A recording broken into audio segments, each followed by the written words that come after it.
Yes, well, this is a strategy. The detachment is a strategy, right? If I don't care about anything, I'll never be able to be hurt by anything. That doesn't sound right, does it? No, I don't think that works too well. I mean, it works in the sense that yes, you can prevent yourself being hurt if you don't pick anything up, then you won't have to ever put it down. But if you don't pick anything up, are you really alive?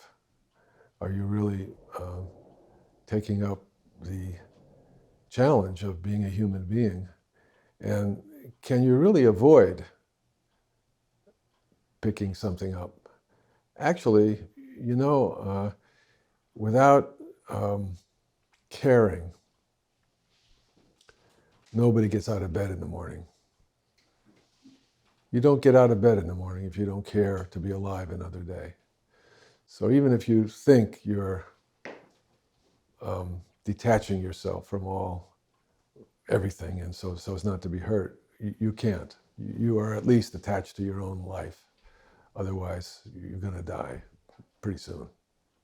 So I don't think that Buddhist path is advocating that kind of detachment. In fact, detachment is not really a word that you will find used very often in Buddhist context. You do hear about non-attachment, but that's not the same as detachment in that sense. Non-attachment means the recognition that with our grasping and our clinging is suffering. As soon as you feel grasping and clinging, you see right away there's suffering there. So it's not that grasping and clinging is a morally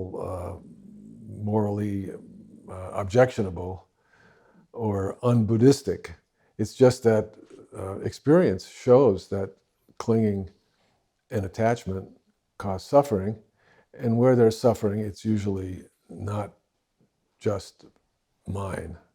If I'm suffering and you're my friend, you also are suffering. So we're always spreading our suffering around. We're sharing it with one another. So suffering is, if I'm suffering, everybody's suffering in some sense. So let's not be obsessed with clinging and attachment because it causes suffering. So yes, letting go is letting go of clinging and attachment.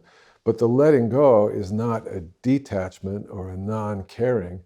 The letting go is actually releasing ourselves to real caring, real love, and real concern. And real caring, real love, and real concern will not be something that is unalloyed pleasure and delight, because caring is a beautiful thing. But if you care about someone and they're in trouble, you also are unhappy as they are unhappy. So the life of a bodhisattva is a life of, I think somebody brought this up before about emotion, how life is so emotional. It really is.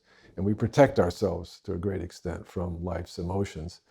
Bodhisattvas are not protecting themselves from life's emotions. They're making themselves big enough to be able to feel all of those emotions, including love and delight and joy and sorrow and grief and pain, because they're connected to the whole world. And how do you not feel all these things if you're connected to the world?